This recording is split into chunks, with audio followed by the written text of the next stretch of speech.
રામો એ રામો એટલે આવું કઈ જતો રહ્યો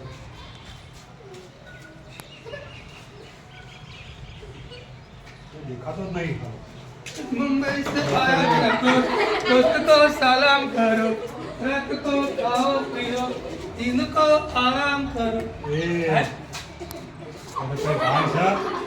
આમ હું માલિક છું અને તું મુંબઈ અને દિલ્હીની વાતો કરવા માંડ્યો. बोलो बोलो बोलो साहब बोलो શું કામ મારે તો મારી માટે સરસ મજાની આધુનિક સાબુ ચા પીવી છે કઈ કેવી ખબર છે આદુ વાળી એ તો બોલો જ નહીં મેં તો ચા બનાવીને આવો કોઈ કામ કર.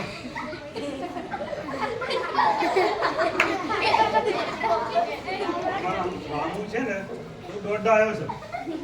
આપણે એક પ્રશ્ન પૂછ્યો તો અમે 1000 પ્રશ્નો પૂછે. લાયો આપણે એક પ્રશ્ન સવારમાં આદુવાળી ચા પીવાનું કેવું બનતું શિયાળો નહીં ચાલતો. શિયાળામાં તો કઈ ચા પીવાની? આદુવાળી પીવાની. ખબર પડી? મને એમ કે ભાઈ બંધ કરી દે ચા પીવાનું દોડાયો આ સાંભળો. ચા મેં કેમ મંગાઈ ખબર છે? એમ મારે છે ને અમિતાભ બચ્ચનની સામે ઇન્ટરવ્યુ આપવાનું છે. અમિતાભ બચ્ચન સાહેબ જોડે એ કૌન બનેગા કરોડપતિ ખરું કે નહીં એમાં મારી બુદ્ધિની કસોટી થવાની. દૂધી ખાવી પડે તો બુદ્ધિ આવે શું કીધું? દૂધ પીએ દૂધ દૂધ પીએ તો બુદ્ધિ આવે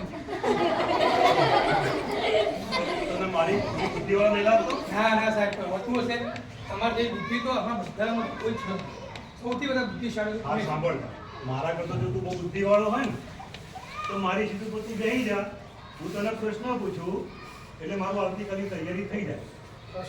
મંજૂર છે? હા મંજુ મજા આવે તો બુદ્ધિશાળી તમારે એક પૂછો પ્રશ્ન. પણ એક સરસ મને બધા જવાબ આવડે તો મને શું આપશો ઇનામમાં રામુ એક તો માલિક હું છું અને પાછો ઇનામ માંગે છે. તો ઇનામ જોવો કે ના જોવો મારા કરતા હોશિયાર બનવા જાય. તને છે ને આ પૂરું થાય ને નાટક આપણું ચોકલેટ આપી. કઈ વાત નહીં હા ચાલ હેડ. ભલે પહેલો મારો સવાલ છે. આપણે નાક વાટે કયો વાયુ લઈએ છીએ?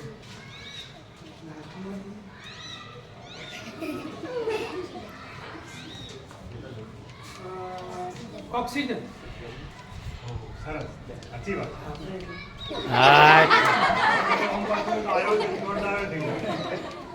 એકદમ સાચી વાત. નાક વાટે આપણે શું લઈએ?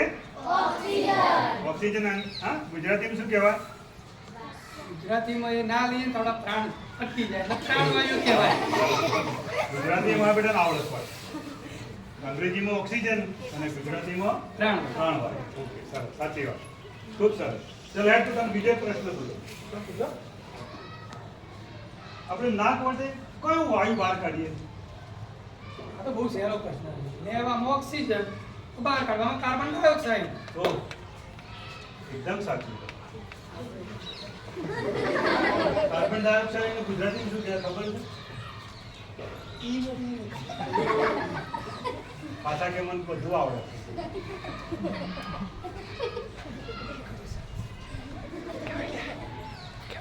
બોલ હેડ હવે. દહન સામક અંગાર વાયુ. એ તો પૂછ્યું ને દહન સામક અંગાર હા, આ છોકરા તો ક્યાં ખબર પડે ભાષામાં. તું દહન સામક એટલે તો બહુ ઊંડી ભાષા પડી નાખે. એ આપણી સ્કૂલમાં લાલ કલરનો બાટલો છે એનો ઉપયોગ શેના માટે થાય આગ એ તો એટલે અગ્નિ સામક કહેવાય. એટલે દહન અગ્નિને સામક ઓલવવા માટેનું છે. સારું. એ તો ઓકે ચાલો, ચલો તો એ તને આવડ્યું તો ખરું. હા જે હોય એ. હવે મારો છે ને એક ત્રીજો પ્રશ્ન તમને. પણ આ બેના પહેલા એક મારી બીજી વાત કરવાનો જવાબ આપીશ. આ ઓક્સિજન ને કાર્બન ડાયોક્સાઇડની વાત કરી ને તો પ્રાણીઓમાં અને વનસ્પતિમાં બાબતનો શું તફાવત?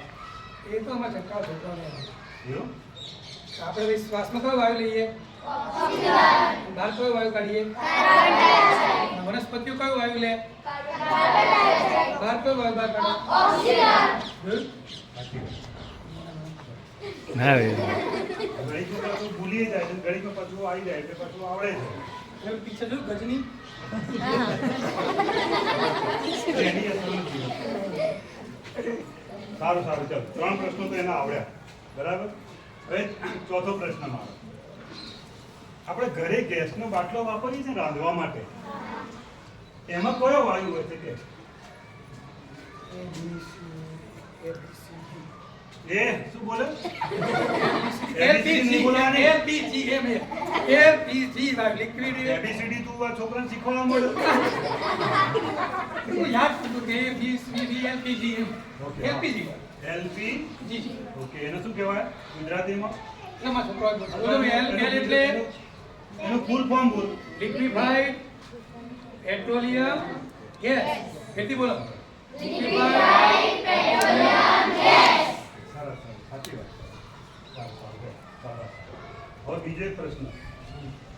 આપણો ઉનાળો આવે છે ને એમાં બધા ગરમીથી બહુ હેરાન થાય. એટલે ઘરનું શું છે ભાઈ? ફ્રીજ ફ્રીજમાં તો બધા શાકભાજી ફળો રાખવાનું હોય. ફ્રીજ ખોલો એટલું ઠંડુ નથી જાય મારો છે ને બહુ દર્દ આવ્યો. હું પેલા એસી ની વાત કરું છું લ્યા. ઓહો ખબર પડી?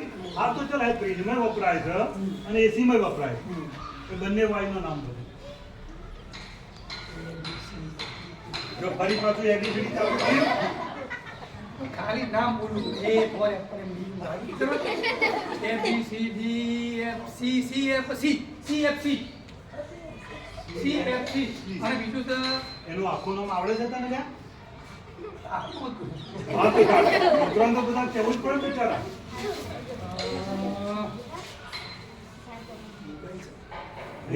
એ ચોરી નહીં કરવાની. ખાલી કેટલા વાગે ગૂગલમાં જોવાનું નહીં બધું. મોબાઈલથી પાછું જોવા જાય જવાબ હોય. ફૂલ ફોર્મ જોવા જાય. C એટલે ક્લોરો F એટલે ફ્લોરોકાર્બન બોલું કે એટલે CFC. અને બીજું HCF કહેવાય હાઇડ્રોક્લોરોકાર્બન બે આવે એક ફ્રીજમાં આવે ને કેસીમાં આવે નહીં આવડતું નહીં ફ્રીજમાં હું ને આપણા સંગ્રહ કરીએ ખબર છે કઈ વસ્તુઓ બધી મૂકીએ છીએ. આ દૂધ ને ફળ ને બધું એટલે અહીંયાથી લેક્ચર આપી એની જ વાતો કરી ને તે બધી. હા એ છે એટલે તને આવડ્યું હતું કે ફ્રીજમાં ના શાકભાજી આવડે. ફળો ને દૂધ ને બધું મૂકવાનું. ના આવડે તો કે આવડતું નહીં આવડે તો કે જોઈ જોઈ હા રે. ચાલ કઈ વાત. હવે બીજો એક અઘરો પ્રશ્ન તમને. જો આટલા તો અઘરા પૂછ્યા કે બીજો અઘરો? તું બધાના જવાબ તો આપી દીધા એ તો એટલે એનાથી બીજો અઘરો એમ. ઓકે ચાલ હેડ. આપણે પેલા હમણાં બધા આપણા પર્યાવરણના પ્રશ્નો બધા બહુ આવે છે ને એમાં કહે છે કે પેલા કોઈક વાયુનું ગાબડું પડી ગયું ઓહો અવકાશની અંદર. સાચી વાત કયો વાયુ ખબર છે? આ છોકરાને આવડે ઓઝોન વાળું હા ઓઝોન ફરી પાછી એબીસીડી લાવ્યો તું અંદર. પણ હવે ઓ આવે ઓ જો અહીં ઓ જો ને ઓ તો આવે ને ઓ થ્રી હવે એના ફાયદા થાય કે ગેરફાયદો થાય એ વાયુ શું થાય? હું સાહેબ કહું એ વાયુ છે ને એ સવારે વહેલી પરોઢીએ છે ને એ વાયુ આપણા આજુબાજુ હોય. એટલે કે આપણા દિવાળી શું કીધું છે વહેલી સવારે ફરવા જવું આપણી પૃથ્વીની આજુબાજુ આખો એ વાયુનું પડ અને એ વાયુનું પડે સૂર્યમાંથી જે હાનિકારક કિરણો આવે છે એને પારજામની કહેવાય ઇંગ્લિશમાં કહેવાય અલ્ટ્રાવાયોલેટ એની સામે પણ રક્ષણ કરે છે પણ ઢાલની જેમ આપણે તલવારની આગળ ઢાલ મૂકી દઈએ ને આખી પૃથ્વીની આજુબાજુ ઓઝોનનું સ્તર છે અને એના કારણે આપણને તો બચાવે પછી એ ગાબડું પૂરવાનું કેવી રીતે હવે? એટલે પણ હવે થયું શું ધીમે ધીમે આપણે બધું ઔદ્યોગિક ક્રાંતિ કરી વાહનો ચલાયા મિલો કારખાના એ બધા ઝેરી વાયુ ઉપર ગયા એટલે ધીમે ધીમે એમાં શું થઈ ગયું કાળું કરવા માંડ્યું એટલે હવે આપણે એક જ રસ્તો છે ધીમે ધીમે હવાનું બધું ઓછું કરવું પડશે અને તો જ એ ગાબડું પૂરાશે એટલે મારે એસી ને ફ્રીજ ને બધું વાપરવાનું ઓછું કરવું પડશે. 100% આ તમે હવારે 11 થી ચાલુ કરો છો ને એટલે તો આ નરેન્દ્ર મોદી આપણને પેલા સોલાર એનર્જીની વાતો કરે છે. હા મેં હમણાં જ ના ખાય મહિનો જ થયો એવું છે. હા એટલે ભાઈ આપણે આપણે નોકર છે પાણીના ગરમીને સોલાર મુકાય છે. પણ સાહેબ મારા જો, ઘેર તો નોકર તરીકે આવે. રાષ્ટ્ર સેવા કરવા માટે આપણે બંદૂકની બાંધીએ છીએ તો સોલર નંખાવી આપણી રાષ્ટ્ર સેવા જ છે લાઇટ બચે સોલરનો ઉપયોગ થાય બહુ દારૂ. એ બધું હવે તને છે ને એક છેલ્લો અઘરો પ્રશ્ન. પૂછો હા પૂછો. એ શું કરો છો? એ કોઈ નહીં તમે ખુદ ચાલે ને તો કોઈ શું અવાજ આવે આવું ઘણા બધા છોકરાઓની વચ્ચે એ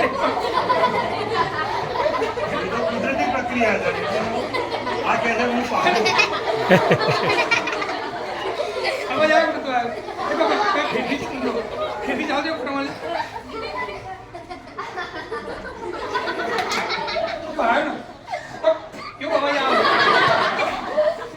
બસ. કેટલાક અવાજ કરે, કેટલાક અવાજ વધારે કાઢે છે વાયુ. સાયલન્ટ. સાયલેન્સ હોય. જોઈએ હોય ને પણ એટલે એ વાયુ છે ને, હા, નાક બોલ, બોલ, બોલ. ગંધ મારે. હા તો એનું નામ બોલ હેડ. બીજો કોઈ નામ ખબર છે? ક્યાંથી બહાર આવ્યો? પેટમાંથી એટલે આ પેટમાંથી નહીં ગોળા. એ બન્યો ક્યાં? પેટમાં પેટમાં બન્યો. અને નીકળ્યો ક્યાંથી બહાર?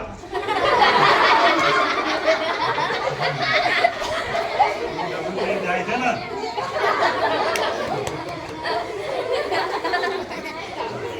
હા, હવે નામ બોલ તું, નામ બોલ. કોઈ અક્ષર એ મને આવડે જ છું એ બહુ દુર્ગંધવાળું વાયુ છે અને એનું નામ છે હાઇડ્રોજન સલ્ફાઇડ હા, બરાબર. ખૂબ સરસ. એટલે એનો અર્થ છે, આવા અવસરોમાં છે ને, કોણ બનેગા કરોડપતિ મારી જગ્યાએ તને જ મૂકો. અરે વાહ ખૂબ થેન્ક યુ સરસ.